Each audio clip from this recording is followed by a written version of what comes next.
आज अपने बीच में हमारे इस बायतू की खेमा बाबा की धरा पर पधारे जयपुर से सांसद और मेरे बड़े भाई मेरा हमेशा मार्गदर्शन करते हैं, और जब मैं कोई थोड़ी बहुत गलती करता हूं तो मेरे कान भी मरोड़ते हैं, ऐसे मेरे बड़े भाई। और मैं आपको भाई साहब के बारे में बताऊं, ये सांसद तो जयपुर के हैं लेकिन मूल निवासी बाड़मेर के हैं। अब आप ताली बजाई, मैं बताता हूँ क्यों है। क्योंकि इनके 700 साल पहले इनके जो दादाजी थे वो चौटन के अंदर जो विरात्रा है वहाँ पर रहते थे, और वहाँ से इन्होंने इनका पूरा परिवार यहाँ रहता था, और फिर यहाँ से जयपुर गए। तो 700 साल पहले ये यहाँ पर रहते थे, तो अपने बाड़मेर के हुए मूल निवासी। तो इसलिए अपने जयपुर के सांसद माननीय श्री रामचरण जी बोरा जी और हमारे किसानों के नेता पूर्व विधायक मृदुभाषी और शक्कर से भी मीठे, अगर कोई कहे ना कि कोई विधायक या व्यक्ति 4-5 बार प्रधान रहे सिवाना से, ऐसे हमारे जिले के भारतीय जनता पार्टी के जिला अध्यक्ष कान सिंह जी और कोटड़ी साहब, और हमारे मेरे चाचा जी, और हमारे भारतीय जनता पार्टी के जिले के महामंत्री, और हमेशा यहाँ के लोगों की समस्या सुनने वाले ऐसे हमारे बालाराम जी मूड साहब, और जिला मुख्यालय पर भारतीय जनता पार्टी का काम देखने वाले हमेशा तत्पर रहने वाले ऐसे कैलाश जी कोटड़िया, और बायतू के अंदर बायतू मंडल के अध्यक्ष, और कोई भी व्यक्ति आता है अगर कहीं से गांव से, तो ऐसे हर व्यक्ति की चिंता करने वाले और हमारे सबके नेता तगाराम जी, जिनको मैं यहाँ पर विशेष रूप से याद करूँगा, क्योंकि तगाराम जी आज यहाँ आए नहीं, लेकिन तगाराम जी की यहाँ पर इतनी यादें है कि उनके द्वारा किए गए काम हम उनके बराबर कुछ कर भी नहीं सकते। ऐसे तगाराम जी के सुपुत्र आप सब परिचित है, चैनाराम जी, और हमारे नरपत जी, हैराज जी, मंडल अध्यक्ष, पूर्व मंडल अध्यक्ष और वर्तमान में भारतीय जनता पार्टी के जिले के उपाध्यक्ष और सरपंच कोक्षर, और सभी मंच पर बैठे हमारे बन्ना भी पधारे हैं, और यहाँ पर हमारे मोहन जी कुरडी, आप जब बाड़मेर के मंडल के अध्यक्ष हैं, और सत्यनारायण जी उधर एमडी साहब, और सभी मंच पर बैठे सरपंच साहब, और सभी अपने विशेष मंच पर बैठे मंचस्थ अतिथिगण, और सामने विराजमान सभी मेरे पिता तुल्य बुजुर्गों, युवा साथियों, माताओं और बहनों, पत्रकार बंधुओं। जैसा कि आज हम सबके लिए बहुत ही बड़ी खुशी की बात है कि मीठे पानी की जो अपने यहाँ के क्षेत्र की बहुत बड़ी समस्या थी, और मैं जब भाई साहब चुनाव से पहले जहाँ भी जाता तो बस एक ही बात ही, बस कहला जी पौड़ी पा दो तो सारों कुछ आयो। पानी के लिए हम आज से नहीं सदियों से तरस रहे थे। मीठा पानी था नहीं, खारा पानी था, जिस पानी को अगर खाना खाने के बाद में अगर गर्मियों में पी ले तो 5, 10, 15, 20 बार पी ले तो भी उसकी प्यास नहीं बुझती। ऐसा पानी हमें बड़ी मुश्किल से मिलता था, और गांवों के अंदर तो ये स्थिति थी कि पानी था ही नहीं, और कई ऐसी हौदियाँ थी जहाँ पर 20-20 साल से पानी नहीं पहुँचा। यहाँ बैठे नौसर में हमारे सरपंच साहब जबर सिंह जी, तो वहाँ नौसर में 20 साल पहले जब हौदी टेस्टिंग की थी तो उस समय एक बार पानी भरा था, उसके बाद 20 साल से पानी नहीं आया। लेकिन अब हमारे जो ये मीठा पानी है, जो चुनाव के समय में मैंने उस समय, अभी नरपत जी कह रहे थे, मैं जहाँ भी गया मैंने ये कहा था कि अगर मैं बायतू की जनता को मीठा पानी नहीं पिला सका तो मैं आपके सामने वोट मांगने नहीं आऊँगा।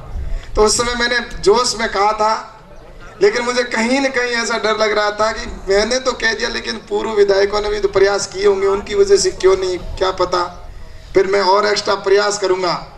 तो मैंने वास्तव में विधायक बनने के बाद मुझे सबसे ज़्यादा कोई चिंता सता रही थी तो पानी की चिंता सता रही थी। मैंने मुख्यमंत्री जी से भी कहा और हमारे मंत्री जी से भी संपर्क में रहा, और ये अभी जो ये योजना उस समय पास करवा के और काम शुरू बड़ी मुश्किल से करवाया, काम शुरू करवा दिया, तो फिर ये प्रोजेक्ट अब 2017 तक चलेगा, तब पानी देने की योजना थी कि 2017 तक आपके सबके पानी पहुंचेंगे। ठेकेदार से ये कहा गया लेकिन ठेकेदार की भी कोई ज़रूरी नहीं 2017 तक पहुँचे, कई प्रोजेक्ट वो पूरे होना था वो भी हुए भी नहीं। तब मैंने मंत्री जी से और मुख्यमंत्री जी से निवेदन किया, हमारे को तो एक्स्ट्रा पाइपलाइन आप दो, और जो बाड़मेर लिफ्ट से पानी जा रहा है उससे हमारे धारणा धोरा के ऊपर तक अगर आप एक बार मीठी अगर पानी की पाइपलाइन अलग से डलवा देंगे। यहाँ पर एमपी साहब जो आपने भी लेटर भी देखा उसमें लिखा हुआ है कि 2017 तक ठेकेदार को पूरा करना है, लेकिन हमने 2017 नहीं 2016 के अंदर ही मीठे पानी की व्यवस्था करवा दी।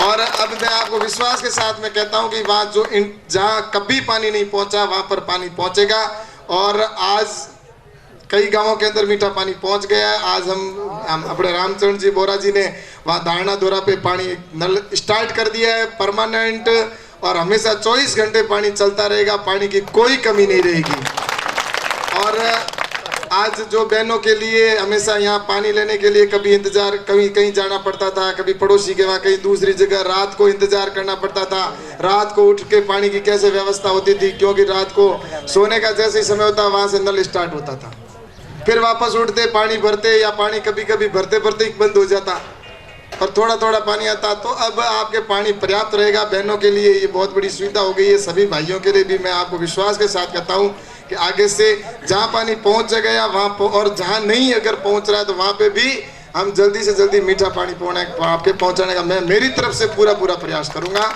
और अब रही बात दूसरी जो लाइट की है, तो आपके 17 तारीख को टेंडर खुलने वाले हैं दीनदयाल ग्राम ज्योति योजना के तहत।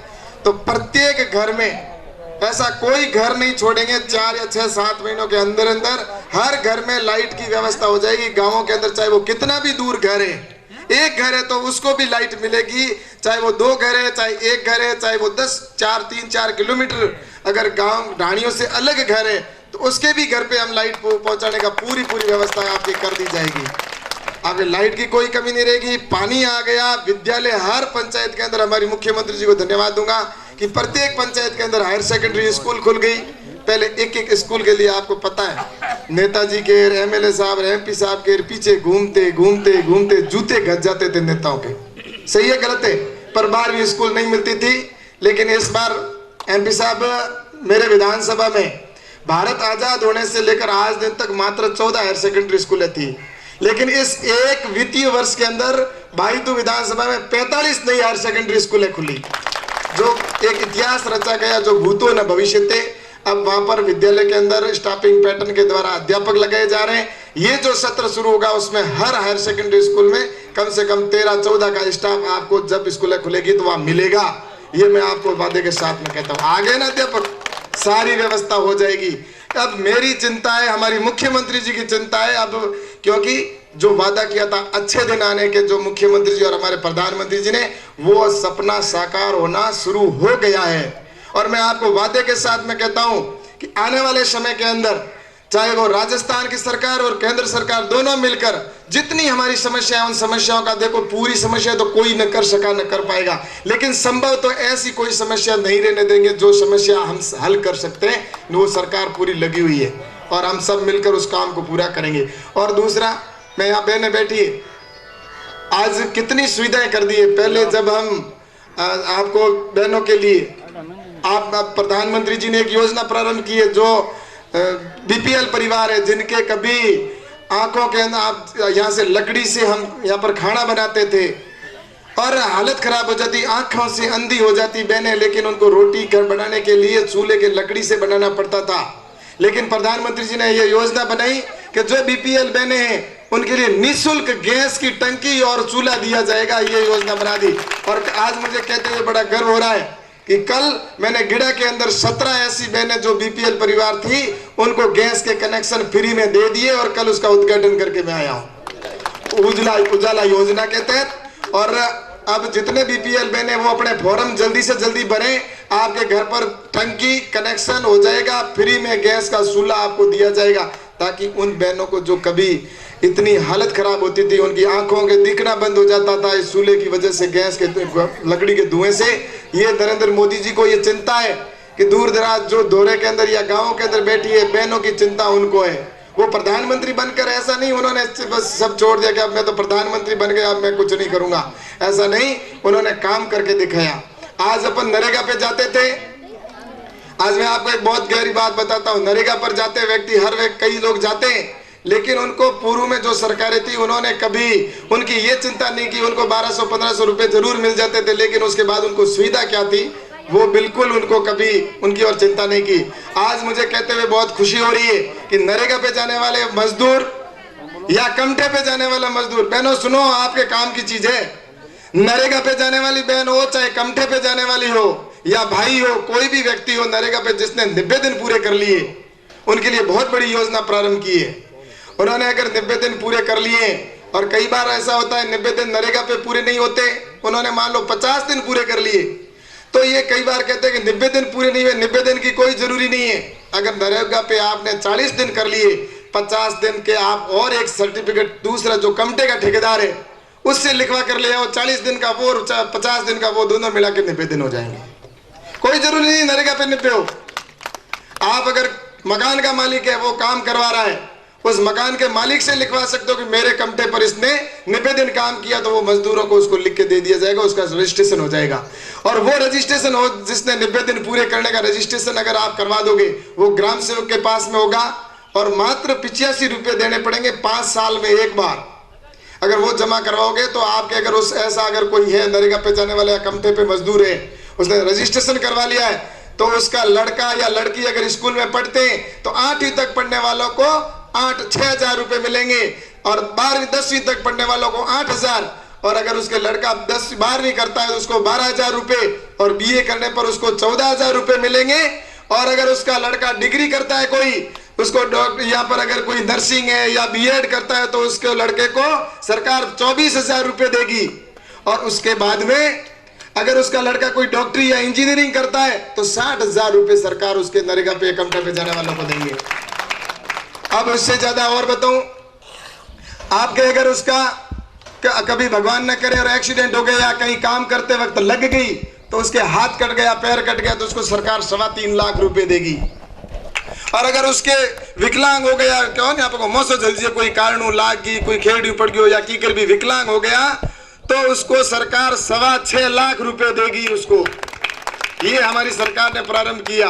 अब उसके बाद में और बताऊं, अगर आपके लड़का अगर कोई नरेगा पे जाने वाला और एक्सीडेंट में मृत्यु हो जाती है, सुनो उन्हें जाको बहन जी पच पूछो थे मैंने की करो, अगर उसकी नरेगा पे जाने वाले की अगर कोई है या कमटे पे जाने वाले की मृत्यु हो जाती है, कभी भी एक्सीडेंट हो सकता है, मेरे भी हो गया बीच में, कोई पता थोड़ी चलता है। एक्सीडेंट में अगर मृत्यु हो जाती है तो उसको सरकार 10 लाख रुपए उसके परिवार को पीछे देगी। ये योजनाएं प्रारंभ की। अब नरेंद्र मोदी जी ने 12 रुपए में बीमा शुरू कर दिया। 12 रुपए में अगर बीमा करवा दोगे तो आपको उसके वो भाई साहब अभी बताएंगे आपको। और मैं बताऊं, अगर नरेगा पे जाने वाला अगर कोई मकान बनाना चाहता है, कमटे पे जाने वाला मजदूर अगर मकान बनाना चाहता है, उसने मान लो 3 लाख का मकान बनाया, वो अगर फॉर्म भरेगा तो 1.5 लाख रुपए सरकार उसको 1.25 लाख रुपए 1.25 लाख रुपए उसको फ्री में देंगे कि आपका ये मकान बनाओ, 1.25 लाख रुपए देते हैं। कितने? आप अगर 3 लाख का बनाओगे तो भी होता है, और अगर 1.25 लाख का बनाओ, भले आप 10 लाख का बनाओ, आपको 1.25 लाख भाई साहब कह रहे हैं 1.25 लाख रुपए देंगे। कितना बढ़िया कर दिया। अब उसकी लड़की है और उसकी शादी योग्य हो गई, 18 साल पूरे हो गए, तो उसके 2 लड़कियों तक शादी का खर्चा भी 55 हजार रुपए सरकार उसको देगी कि तुम्हारी शादी का खर्चा 55 हजार रुपए। लड़कियां बाहर नहीं रही। ये योजनाएं सरकार ने प्रारंभ की। बच्ची जन्म लेती है, लड़का जन्म लेता है तो 20-21 हजार रुपए देते हैं। ये काम अभी सरकार ने शुरू किया। पहली बार अगर स्कूल के अंदर बच्चा अगर एडमिशन लेगा उस दिन 4,000 रुपए देंगे, वो अलग। और जब वो एडमिशन 8वीं में लेगा तो उस समय उसको 6,000 देंगे, वो अलग। इस तरह से कई योजनाएं बनाई है, और भी कई योजनाएं बताई, मैं ज्यादा समय नहीं लूंगा। लेकिन ये सरकार की जो योजना है, इनका लाभ लेना है अपने को बहुत, उसके लिए रजिस्ट्रेशन करवाना जरूरी है। वो रजिस्ट्रेशन कराएं। सरकार की इतनी योजनाएं हैं कि वास्तव में हम उसको गिनाना शुरू करें। मैं दावे के साथ में कहता हूं, सुबह से शाम तक अगर मैं योजनाएं बताऊं तो बता सकता हूं, इतनी सरकार ने योजनाएं प्रारंभ की। पहले देखो पैसा आता था, आपको पता है पहले पैसा आता था तो उसका कोई गारंटी नहीं, बीच में बिचौलिए खा जाते थे। लेकिन अब आप कोई भी चीज लेने जाएंगे, आप जैसे बाजार में जाते हो, अपने कोऑपरेटिव दुकान पर जाते हो, दुकान पर गेहूं लेने के लिए जाते हैं, तो अब आपका गेहूं कोई दूसरा नहीं ले सकता। या कोई भी चीज आप अंगूठा लगाओगे तो आपको ही मिलेगा। आपका निशान लगेगा तब आपको मिलेगा। पहले पैसे आते थे, ग्राम सेवक लेता था, हिसाब करता, कभी उसमें से ले लेता, कुछ भी करता, पैसे नहीं मिलते थे। लेकिन अब सरकार ने सीधा खाते में पैसे डालने का काम आपके सरकार ने कर दिया है। अब वहां से 100 रुपए भेजे जाते हैं तो वो सीधे 100 रुपए आते हैं, न कि बीच में कोई बिचौलिया रखा। ऐसा काम हमारी सरकार कर रही है। इसलिए मैं आपसे यही कहूंगा कि हम सभी, हमारा तो एक ही मकसद है, आने वाले समय के अंदर अपने बायतू क्षेत्र, बाड़मेर और पूरे राजस्थान का विकास के अंदर हमारी मुख्यमंत्री जी वसुंधरा राजे जी और हमारे प्रधानमंत्री नरेंद्र मोदी जी पूरे हिंदुस्तान का जिस तरह से विकास को आगे बढ़ाने में लगे हुए हैं, इसमें हम सब मिलकर आगे उनका सहयोग करें, ताकि आने वाले समय के अंदर हम राजस्थान को भारत को विश्व गुरु बना सकें, सोने की चिड़िया बना सकें। क्योंकि भारत पहले सोने की चिड़िया था, लेकिन बीच के अंदर जो आए लोग, पहले मुगल आए, मुगलों के बाद में अंग्रेज आए, और अंग्रेजों के बाद में काले अंग्रेजों के रूप में भूखे भेड़िए जो भ्रष्टाचारी कांग्रेस के नेता थे, उन्होंने पैसा ले जाकर विदेशों के अंदर जमा करवा दिया। उसकी वजह से यहाँ पर महंगाई बढ़ती जा रही थी, यहाँ पर हर समय हर व्यक्ति की समस्या खड़ी रहती थी। अब मैं आपको विश्वास के साथ कह सकता हूँ कि हमारे प्रधानमंत्री नरेंद्र मोदी जी जैसा नेतृत्व हमें मिला है, जो मुख्यमंत्री वसुंधरा जी जैसा हमें नेतृत्व मिला है, मैं आपको दावे के साथ में कहता हूँ वो एक किसान का बेटा है, किसान के दर्द को समझता है, किसानों के लिए कितनी बड़ी सौगात उन्होंने दे दी। किसानों के बारे में मैं कहूँ कि पहले किसान के जब कोई आपदा आती थी तो उसके अंदर उसको जब 50% खराबा होता था, 50% खराबा होता तब उसको मुआवजा देते थे, लेकिन अब उसकी जगह 33% खराबे के ऊपर किसान को मुआवजा मिलेगा।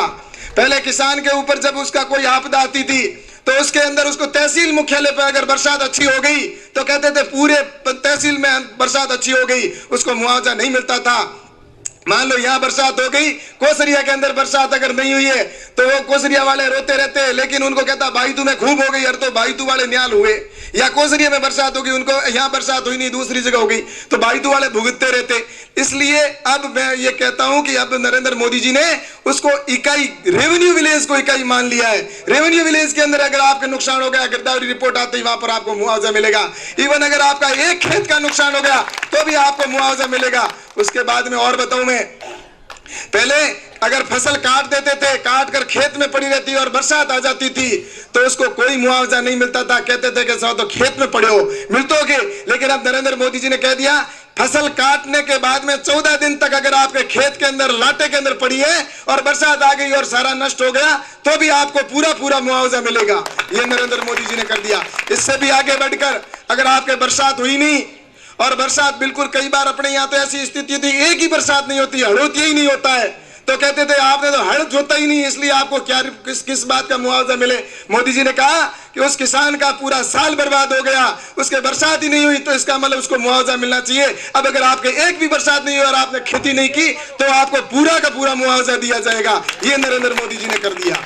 उसके बाद में पहले किसान, आपको मैं बताऊं किसानों के लिए कौन सुनता था, किसानों की बातें तो जरूर सारे लोग करते थे, लेकिन किसानों के बारे में जब किसान बरसात होने से पहले उसको यह चिंता सताती थी कि किसान को यह चिंता रहती थी कि मैं बरसात होगी तो कैसे खेती करूंगा, कहां से पैसा लाऊंगा, ट्रैक्टर वाले को कैसे पैसा दूंगा, बीज कैसे खरीदूंगा, सेठ साहूकार के पास में जाकर उधार पैसे लाता था कि नहीं लाता था, ये लाता था। लेकिन अटल बिहारी जी वाजपेयी जी हमारे प्रधानमंत्री बने, उन्होंने पहली बार किसान की सुन ली और किसानों के लिए किसान क्रेडिट कार्ड KCC की व्यवस्था की।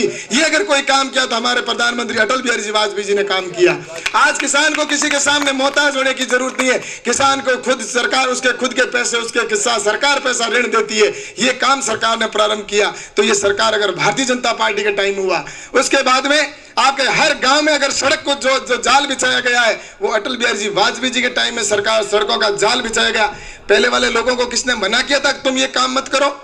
किसी ने मना नहीं किया, लेकिन उनकी मंशा नहीं थी। अनपढ़ को अनपढ़ रखना, गरीब को गरीब रखना, उनकी ये नीति थी। इसलिए मैं तो कहता हूं धन्यवाद है हमारे नरेंद्र मोदी जी और वसुंधरा राजे जी को और अटल बिहारी जी वाजपेयी जी को। उन्होंने किसानों को और गरीब की सूंद लेने वाले अगर कोई सरकार है तो भारतीय जनता पार्टी है। इसलिए मेरे भाइयों, हम सब मिलकर, मेरे से जितना प्रयास होता है मैं करने का प्रयास करता हूं, और हम मुख्यमंत्री जी प्रयास करें, हमारे रामचंद्र जी हमारे जिले के प्रभारी है, वो हमेशा हमें ये कहते रहते हैं कि तुम कैसे भी हो काम करवाओ। तो निश्चित रूप से हम काम करवाने का प्रयास करते हैं। जो भी छोटी मोटी समस्या होती है तो मैं हर महीने जन सुनवाई के द्वारा भी अपन समस्याओं का समाधान करते हैं। इस इस काम में हम सब लगकर आने वाले समय में हम ऐसा कुछ यहाँ बाईतू क्षेत्र के अंदर करें बाड़मेर जिले का, ताकि और आगे बढ़ सके, राजस्थान और भारत विकास की ओर आगे बढ़ सके, इस काम में लगे। और आप सभी यहाँ पर पधारे, इसके लिए आप सबको बहुत बहुत धन्यवाद। आपको मीठे पानी जो आप यहाँ के क्षेत्र को मिला, इसलिए आपकी सौगात जो मिली है, इसके लिए आप सबको बहुत बहुत बधाई हो। आप सबको बहुत बहुत धन्यवाद। पुनः हमारे यहाँ पर रामचंद्र जी और हमारे अध्यक्ष जी कान सिंह जी कोटड़ी साहब और सभी अतिथि जो पधारे, उनका मैं बाईतू विधानसभा क्षेत्र में पूरी विधानसभा क्षेत्र की जनता की ओर से तहे दिल से आपका हार्दिक स्वागत और अभिनंदन करता हूं। और आप सबको बहुत बहुत धन्यवाद। जय हिंद, जय भारत।